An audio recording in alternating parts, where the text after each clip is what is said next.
하나님 말씀을 봉독하겠습니다. 하나님 말씀은 마가복음 2장 5절부터 12절까지 신약성경 55면 마가복음 2장 5절부터 12절까지의 말씀을 봉독하겠습니다. 말씀을 찾으신 줄로 믿고 말씀을 대독합니다.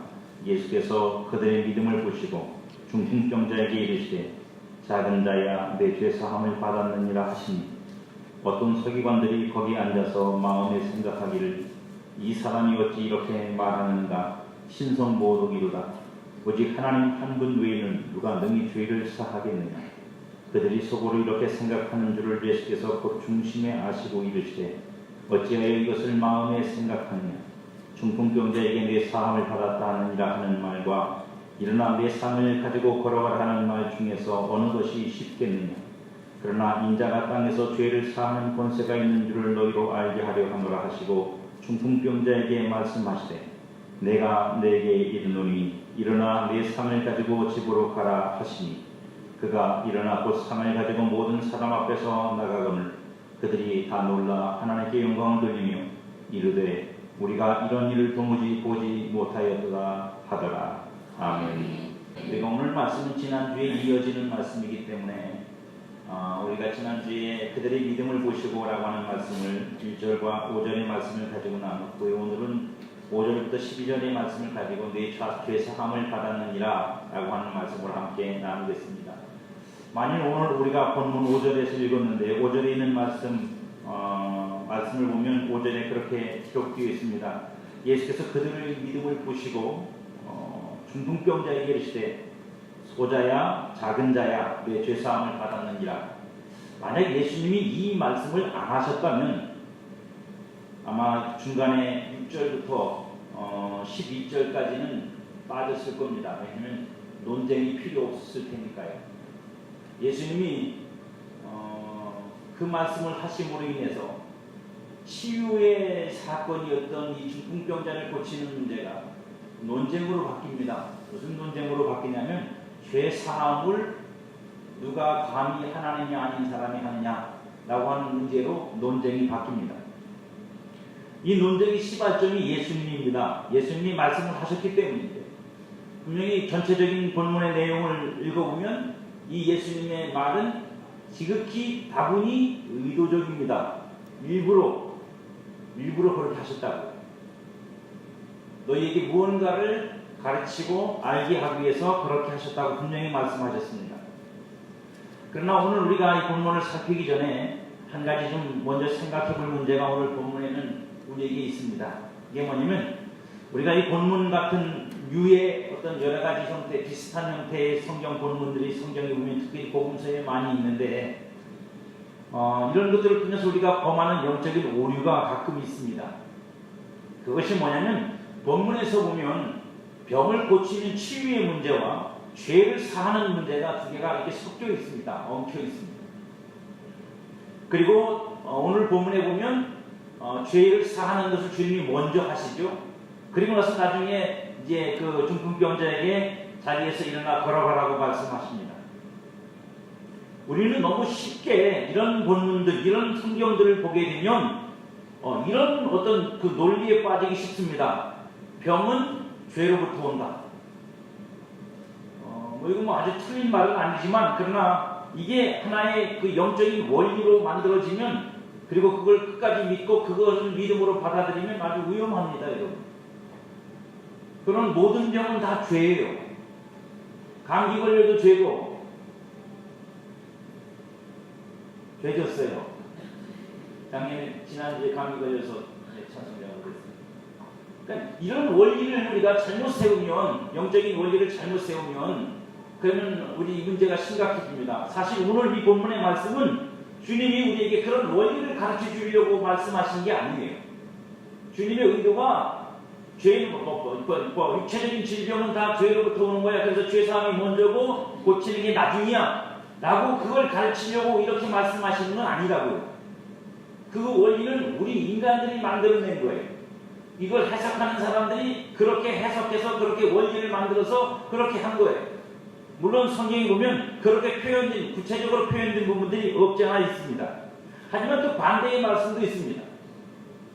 야고보서 같은 경우는 너희가 병든 자는 장로들을 초청해다 기름을 붓고 기도하라고 말씀하십니다. 그러면서 뭐라고 말하냐면 혹이에요. 혹 죄가 있을지라도. 그 말은 무슨 뜻이에요? 다 죄 때문에 병든 건 아니라는 얘기잖아요. 말씀도 여러분 동서남북을 잘 살펴보시고 종합적으로 이해해야 됩니다. 하나만 가지고 우리가 원리를 세우면 아주 위험한 신앙이 될 수 있는 가능성이 높기 때문에 그렇습니다. 그렇게 되면 무슨 문제가 생기냐면 우리들은 이 신앙적 선입견이 뭐가 되냐면 누가 아파 그러면 대부분 우리 속에 뭔 생각이 들겠어요? 죄였나 보지 뭐. 감춰는 죄가 있나 보지. 정지하고 비난하죠, 속으로. 겉으로는 그렇게 말하지 않지만 속으로 그럴 거 아니에요. 그런 태도가 우리 신앙일 거 아니에요. 그게 위험한 겁니다. 그리고 오늘 주님이 우리에게 말씀하고 싶어하는 이 본문에서 우리를 향해서 주님이 가르치고자 하신 핵심이 바로 그 속에 들어있어요. 예수님이 소자야 내 죄사함을 받았느냐 하시자 제일 먼저 이 말씀에 대해서 반응한 사람들은 바로 서기관들입니다. 서기관들이 누구냐면 율법을 연구하고 율법에 능통하고 그것을 가르치는 선생님들이에요. 누군가 율법을 잘하는 사람들입니다. 일반 사람들이 아니라 바로 그 서기관들이 반응을 합니다. 뭐라고 반응을 합니까?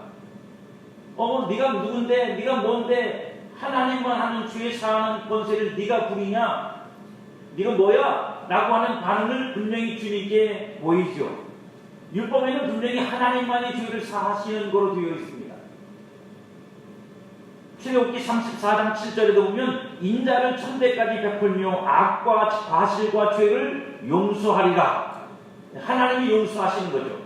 용서의 주권은 하나님에게 있습니다. 하나님이 용서하셔야 용서가 되는 거고 용서가 하나님의 용서를 받아야 참된 용서라는 것은 분명한 진리입니다.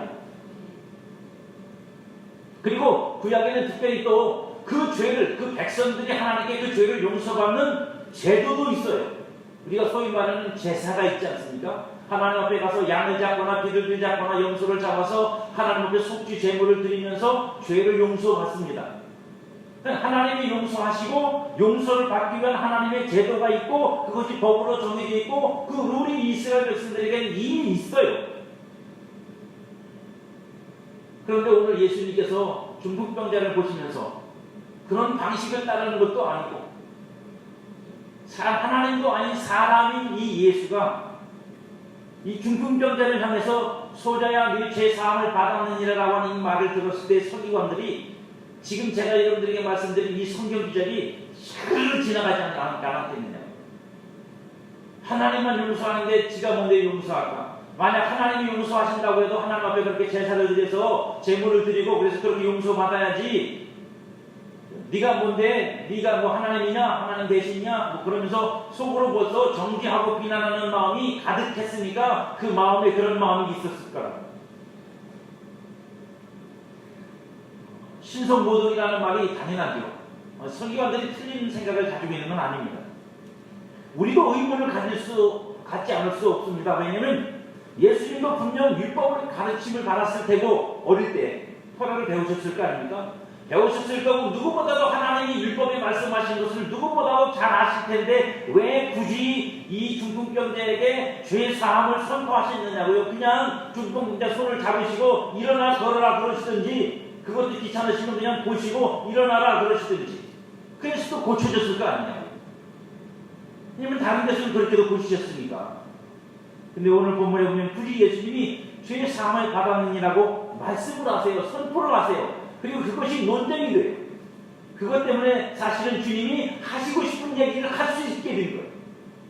그래서 하신 거예요. 의도적으로 말씀하신 것이라고 밖에는 보여지지 않습니다. 예수님의 말씀을 들은 서기관들은 속으로 이렇게 생각했어요. 이 사람이 어찌 이렇게 말하는가? 2장 7절입니다. 신성모독이로다. 오직 하나님 한 분 외에는 누가 능히 죄를 사하겠느냐? 그리고 주님은 비로소 중풍병자 이야기에서 가장 중요한 질문을 하십니다. 이 질문이 중요합니다. 어찌 이것을 마음에 생각하느냐? 왜? 여러분, 어찌라는 말이 무슨 뜻입니까? 왜냐는 질문이잖아요. 반대로 반응하시는 거예요. 이 서기관들이 그런 마음을 먹고 있으니까 주님은 그걸 아시고 말씀하세요. 왜? 너희들 왜 그런 마음을 먹고? 이게 이상하니? 이게 잘못됐니? 틀렸어? 뭐가 내가 잘못한 거야? 라고 반문을 오히려 하시고 계세요, 예수님. 그러면서 9절에 이렇게 말씀하십니다. 중풍병자에게 네 죄사함을 받았느니라 하는 말과 일어나 네 상을 가지고 걸어가라는 말 중에 어느 것이 쉽겠느냐? 이 질문은요, 어떤 말이 쉬우냐라고 하는 문제가 아닙니다. 어떤 게 쉽고 어렵고의 문제가 아니라 주님이 서기관들에게 하시는 진짜 질문은 이런 질문이에요. 이런 질문. 이 중풍병자에게 지금 필요한 것이 무엇이라고 생각하느냐?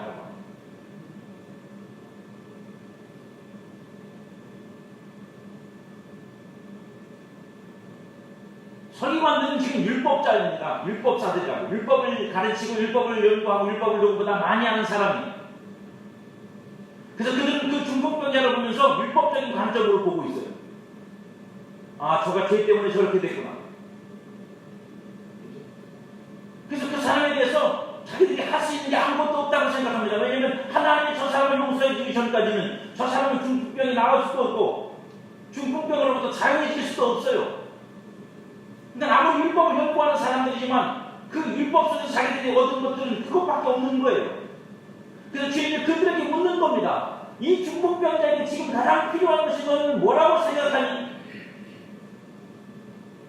그 말은 무슨 뜻이죠? 나는 지금 이 중풍병자에게 가장 필요한 걸 하고 있는 거야 라고 하시고 말씀하신 것과 같은 내용입니다.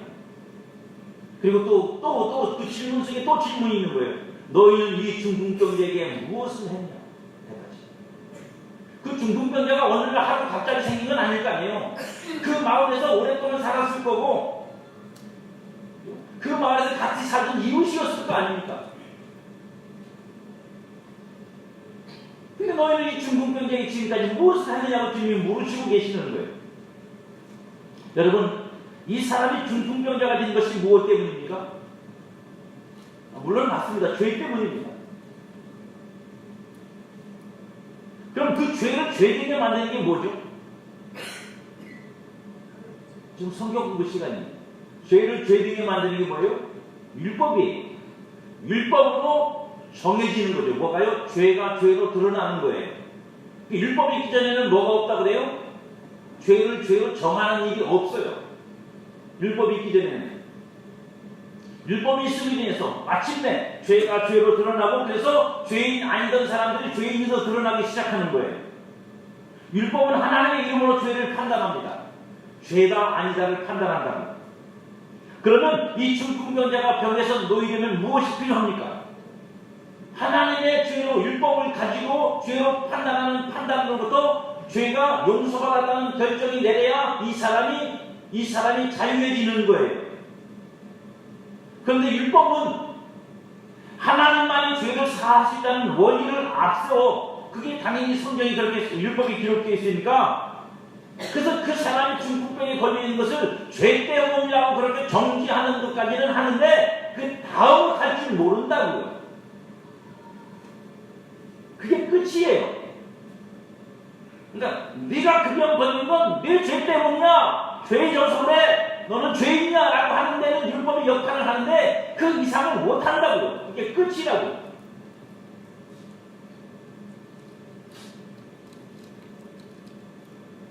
주님이 오늘 지금 이 말씀을 그죠? 억지로 굳이 끄집어내셔서 이 서기관들과 논쟁거리를 만드신 이유가 그것 때문입니다. 분명히 하나님이 죄를 사하시는 분이라고 율법을 통해서 그들은 배웠고 알고 있어요. 그래서 그들은 그죠? 그것을 알고 있기 때문에 그 중풍병자를 정죄하고 비난하고 판단하는 일은 능력하지만 그것이 오히려 더 그들로 하여금 뭘 안 하게 만드냐면 그러면 이 중풍병자가 살 수 있는 길은 무엇일까? 이 중풍병자가 나올 수 있는 길은 무엇일까? 이 중풍병자가 이 병에부터 자유함을 누리려면 어떻게 하면 될까라고 하는 이 고민, 이 생각, 이 의의를 쫓지를 않는다고요. 중풍병자 된 건 죄 때문이고 율법이 그것을 하나님의 이름으로 당연하게 만들어 놨으니까 자신들이 중풍병자에 대해서 아무것도 하지 않는 것에 대해서 도덕적 책임, 윤리적 책임, 신앙적 책임이 없어요. 네, 하나님이 그렇게 하시는 건데 율법이 그렇게 정해져 있는데 뭐. 하나님이 하셔야만 되는 건데 우리가 뭘 할 게 있을까?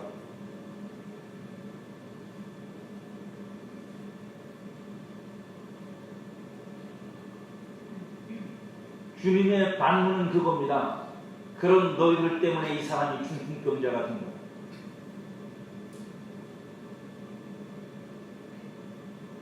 이 중풍병자를 만든 건 물론 그 원인이야 죄 때문이지만 너희들이라고 말씀하십니다. 그래서 주님이 그들 앞에서 대놓고 선포하시는 겁니다. 소자야 네 죄 사함을 받았느냐. 그리고 그 중풍병자에게 이렇게 말씀하십니다. 11절에 보면 내가 내게 이르노니 일어나 네 상을 가지고 집으로 가라. 내가 내게 이른다. 마치 하나님이 말씀하시듯이 말씀하시는 거예요. 내가 말한다. 그러니까 일어나 걸어가라. 너 죄 사함 받았다는 얘기잖아요. 너 용서 받았다는 얘기잖아요. 서기관들의 생각대로라면 서기관들의 말대로라면 이 중풍병자 일어나면 돼 안 돼요. 일어나면 안 되죠. 가만히 뻣뻣하게 가만히 있어야지 성공적인 거예요. 왜? 그래 율법적이고 그래 하나님이 살아계신 거고 그래 그게 맞는 거지. 근데 주님이 분명히 말하거든요. 내가 네게 말한다. 하나님의 이름으로 일어나라는 얘기가 아니라 내가 너한테 말하니까 일어나라. 아주 도발적인 말씀을 하신 거예요. 예수님이 지금 율법사 이 서기관들 앞에서.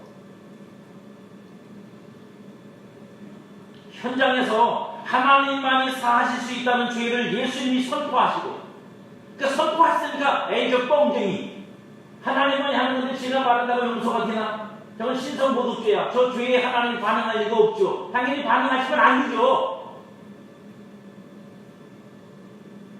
근데 문제는 내 침상문 들고 집으로 돌아가라 했더니 그 사람이 뻘떡 일어난 거예요.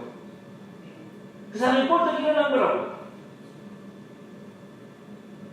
죄로 중풍병자가 된 그가 일어나 나가게 됨으로 인해서 하나님만이 하시는 일인 죄를 사는 것이 그리고 그 죄 사함을 통해 죄로 인해 율법의 통념에 묶이고 마비된 사람들을 자유롭게 하는 일이 어떻게 땅에서도 이루어질 수 있는지 그게 우리 성도들에게 오늘 하나님을 믿고 사는 사람들에게 어떤 책임이 있는지를 우리에게 보여주고 계시는 것이다.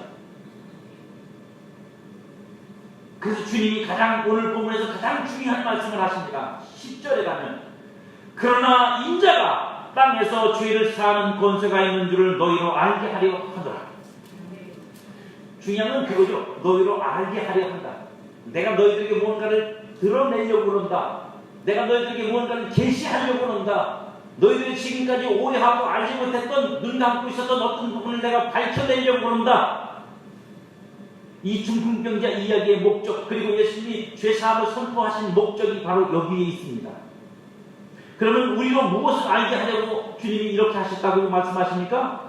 인자가 땅에서 죄를 사하는 권세가 있는 줄을 알게 하시려고 그러셨답니다.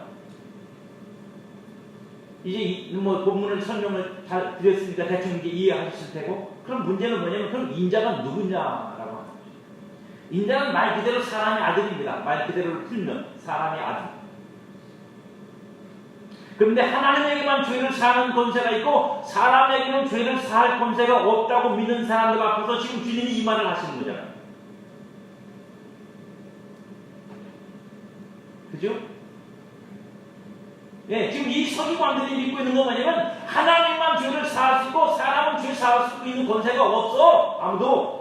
라고 믿고 있는 사람들께서 그 말을 누구라도 입 밖으로 내면 저건 신성모독이야. 왜? 지가 하나님이라고 말하는 거야. 라고 믿고 있는 사람들 앞에서 지금 나는 인자야 라고 말씀하시는 거잖아요. 인자인 내가 말했는데도 뭐가 된 거예요 지금? 이 중풍병자가요 용서받아서 일어난 거잖아요.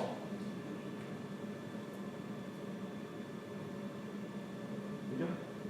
그러니까 이 인자라는 말을 쓰실 때 그 속에는 가장 두드러진 표현이 뭐냐면 나는 사람이야 라고 하는 말이 우선 들어가 있는 거예요.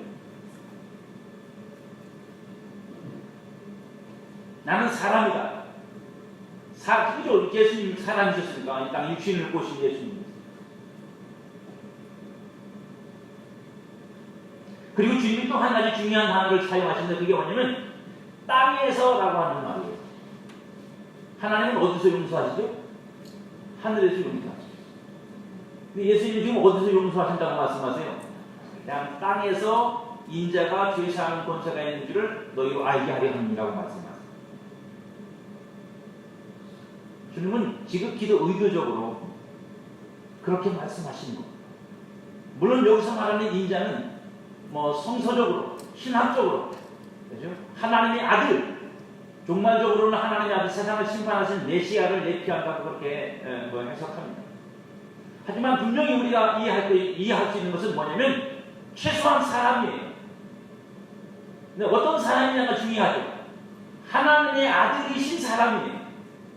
하나님의 아들이신 사람.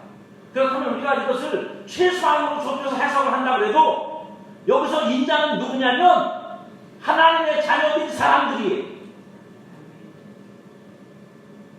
하나님의 자녀인 아들, 딸들이 된 사람, 영으로는 하나님의 자녀요, 육신으로는 사람인 사람. 그게 누구겠어요, 여러분? 누구예요? 여러분이잖아요.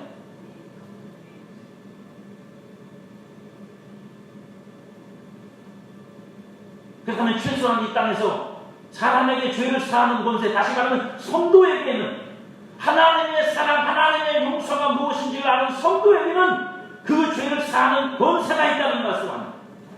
그러면 그 권세가 뭘까요? 죄를 사하는 권세를 다른 말로 표현하면 뭐라고 할 수 있어요? 용서요. 용서요. 좋은 분이 있어서 따라합니다. 용서는 성도의 권세입니다. 결국 주님이 하시고 싶은 말씀은 너는 심판하시는 하나님의 이름으로 죄인을 정죄하여 중풍병자를 만드는 일을 할 줄 알지만 죄를 사하시는 하나님의 이름으로 용서할 줄 모르고 오히려 용서하지 않은 자신들을 신앙적으로 정당화시켜. 왜? 하나님이 용서 안 하니까 나는 용서 못하는 거지 라고 정당화시키며 외면하는 삶을 살고 있지 않느냐고 주님이 지금 반문하고 계시는 거예요. 율법의 통념에서 갇혀서 용서가 죄인들의 삶을 어떻게 변화시킬 수 있는지 너희는 알지 못한다는 책망이 주님의 오늘 본문의 그 내용입니다. 우리에게 말씀하시고 싶어합니다. 중풍병자는 사제 선언을 통해 침상에서 일으켜졌습니다. 마치 죽음에서 죽은 자가 일으켜지듯 그는 모든 마비 상태에서 풀려나서 그는 일어나 스스로 걷고 침상을 들고 자기 집으로 돌아갔습니다. 분명한 진리는 정죄는 묶는 거예요. 그 사람의 인생을 묶는 거고 그 사람의 심령을 묶는 거고 그 사람의 삶을 묶는 거예요. 여러분들이 누구를 정죄한다면 그 정죄로 인해 여러분들은 그 사람을 끊임없이 죄인으로 판단할 것이고 그것은 영적으로 그를 묶어버리는 것이고 그를 죽이는 것이고 그를 장사 지내는 거예요. 땅에 묻어버리는 거라고, 매장시키는 거라고. 반대로 용서는요, 해방하고 묶인 걸 풀어주고 그 다음에 죽은 걸 살려주고 생명이며 장사 지냈다는 건 이미 누워있다는 거 있잖아요. 누운 자리에서 그를 일으켜주는 것입니다. 그래서 용서는 십자가의 능력이고 사랑의 능력이고 성도의 권세. 주님이 우리에게 말씀하셨어요. 뭐라고 말씀하시냐면 요한복음 20장 21절에 보면 예수께서 또 이르시되 너희에게 평강이 있을지어다 아버지께서 나를 보내신 것 같이 나도 너희를 보내노라. 주님이 우리를 보내신대요. 세상으로. 그러시면서 이렇게 말씀하세요. 이 말씀을 하시고 그들을 향하여 숨을 내쉬며 이르시되 성령을 받으라. 그리고 그 다음 절에 무슨 얘기냐면 내가 너희를 세상에 보내면서 성령을 너희 안에 계시게 하고 너희가 성령을 받은 사람으로 내가 세상에 너희를 보내노라.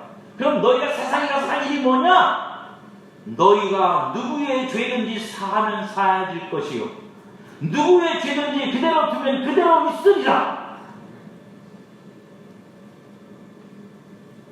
좀 섭섭해지려고 그랬는데 뭐냐면 제가 섭섭합니까? 왜 아멘을 안 하십니까? 하나님이 하신 말씀입니다. 아니요, 예수님이 여러분들을 세상에 왜 성령을 주어서 보냈는지를 여러분들 착각하지 마시라고요. 성령 받았다 그러면서 신령하다 그러면서 남의 죄가 지적하고 있지 마시라고요.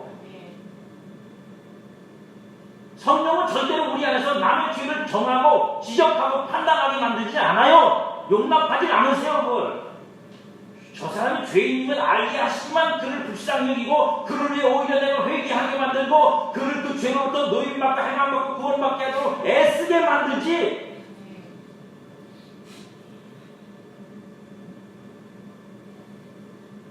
누구 말대로 대학교를 정문으로 안 가고 후문으로 가면 그렇게 돼요. 은혜를 제대로 안 받고 어디 가서 이상하게 받으면 그렇게 된다.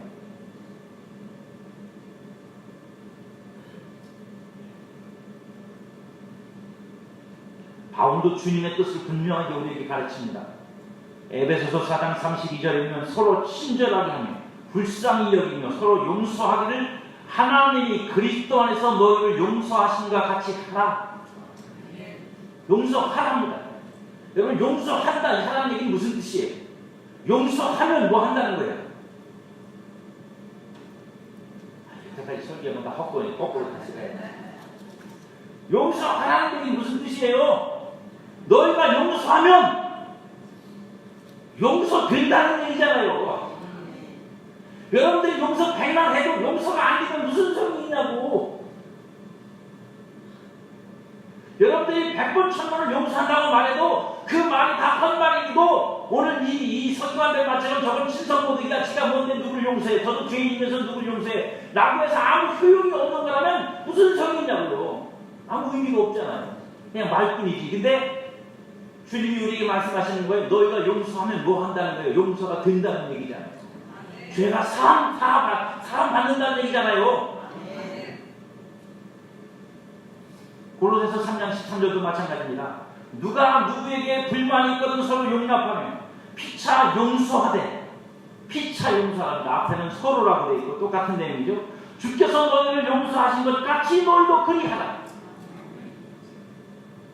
왜요? 똑같은 내용입니다. 주님이 우리를 용서하셔서 우리 죄가 사함받았듯이 여러분들이 주님의 사람들인 여러분들이 하나님의 자녀인 여러분들이 그러나 이 땅은 사람으로 살아가 있는 여러분들이 나아가서 그 주님의 이름으로 주님의 나를 용서하심으로 내 죄가 사해진 것 같이 여러분들이 누군가를 용서하시면 그 죄가 주님의 이름으로 이미 여러분들을 세상에 보내신 그분의 이름으로 사해지고 용서된다고. 깨끗해진다고요. 왜 뜰뜰한 표정을 짓고 그러세요? 기쁜 표정을 지셔야죠.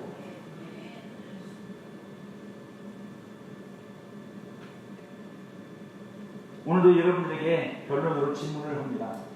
아니, 질문이 아니라 숙제를 드립니다. 여러분은 묻고 있습니까? 풀고 있습니까? 주님이 말씀하셨어요.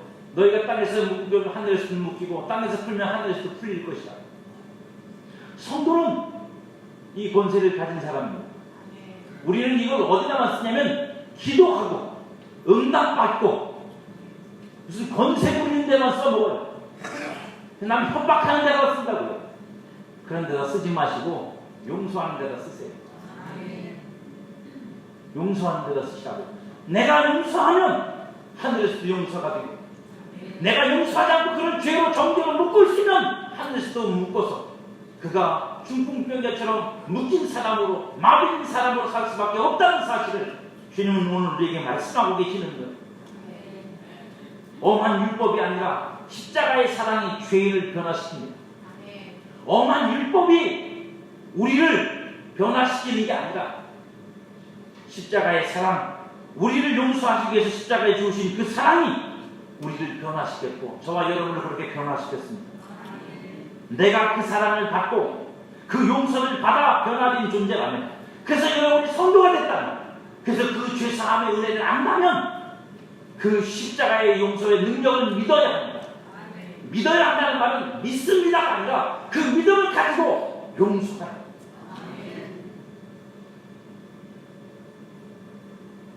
그게 믿음입니다. 그게 여러분들이 오늘 가져야 될 지난주에 말씀드린 그 믿음이라고요. 그리고 그 믿음으로 살아야, 그 믿음으로 사셔야 됩니다.